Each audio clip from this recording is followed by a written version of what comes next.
Yes! Yes! We are in a playoff spot after just a tremendous game by the Florida Panthers. Got the lead early, 2-0. Then, unfortunately, we blew it. Defense kind of lackluster. Demers had a horrible giveaway that led to a goal, and then a very questionable goal. Longo seemed like he was interfered with, but I guess because Pezic pushed the player into Longo, they didn't rule it interference, but yet then they call a goal early in the season. They said that Bukestad was interfering with the goalie, hadn't even touched him, but whatever, I'm not even going to get into that, because the GOAT, God, Barkov, with an unbelievable goal in the third period, just, I don't even know how that went in. Like, I really thought that was stopped. I even look at the replays, my mind is just boggled on how that went in.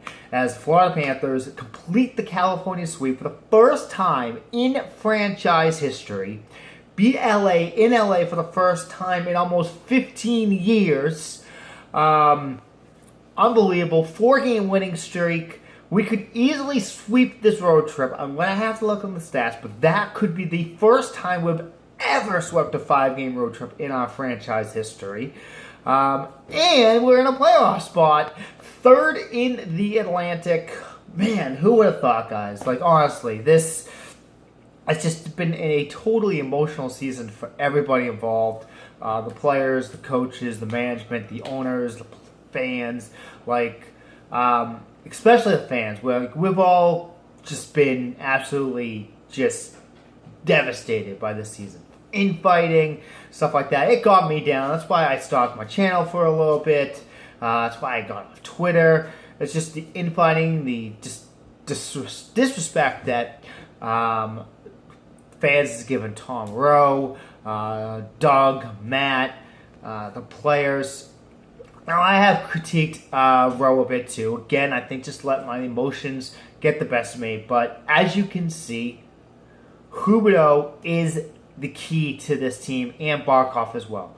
But I think mostly Huberdeau, because just look at how much different this team plays with Huberdeau back in the lineup. We are a team possessed right now. We only have one loss since he has come back, and that was that 6-3 thumping. I think, again, it had to do with the whole 5-day break. We played, then we had 5 days off, and then we come back and just looked utterly like crap.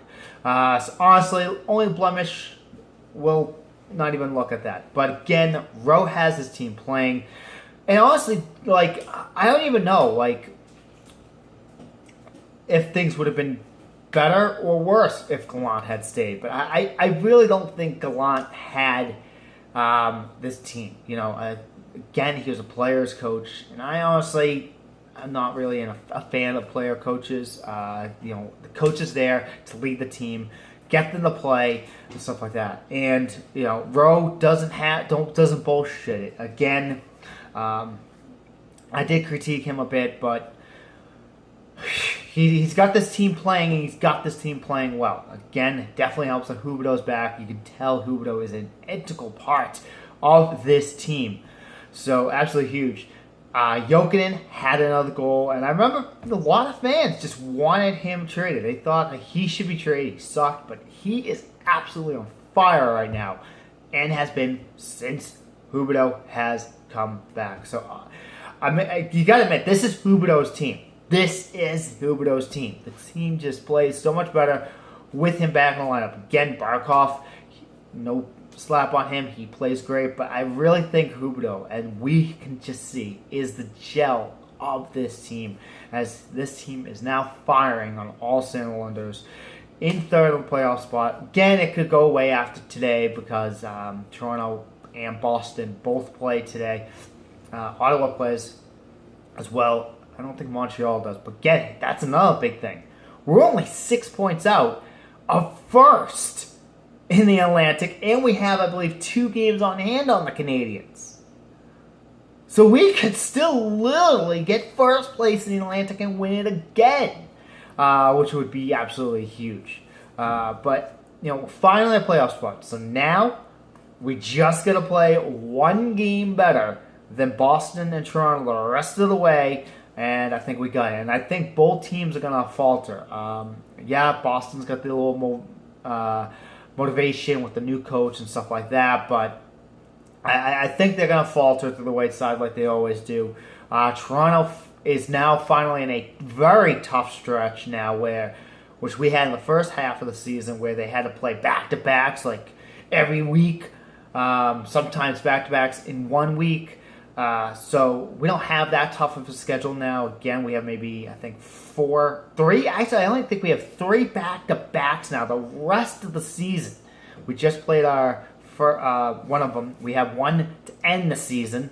And Washington, one of those games, the last game is against Washington. They're not going to even be caring because they're easily going to clinch the Metropolitan. So they're going to rest up for the playoffs. And depending on where we are, we're probably resting too. Hopefully, we've already clinched first in the division, or maybe second or third. We just got to maintain this. I think we can, just the way we're playing. Got a tough game against St. Louis tomorrow night. We always have a tough time with St. Louis in St. Louis. So, again, just got to play our game. Play the tight defense. Offense, obviously, is not an issue right now as they're going on all cylinders. So, yeah, unbelievable game last night. I got scared, though, when we were up with that 2-0 lead, and LA was pressing. But we held on, especially, I think this is all season. This is the first time we've won back-to-back games.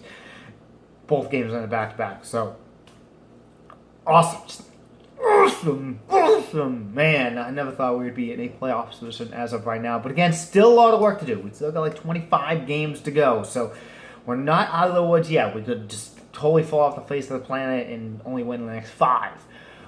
So we got to maintain this. I don't see that happening. Honestly, I think, like I said, 25 games left. I say we could possibly win 15, if not more of those. If we can maintain a 7-3 record, we're in. We're in. I easily see that. We have to win those key games. The games against Ottawa, the games against Toronto, the games against Boston. We have to take those games. Those are gonna be the key games of the season. We have one more against Boston, and it's in April. And you know those games. We always seem to beat them in the late March, early April games that end up crushing their playoff hopes. So hopefully the same thing happens this year as well. But enough of me rambling. So excited. I know you guys are too. Let me know down below how you feel. If you like the video, give it a thumbs up. Share. And as always, please hit that subscribe button and share with the other Florida Panther diehards as well. So I will see you guys after the St. Louis game.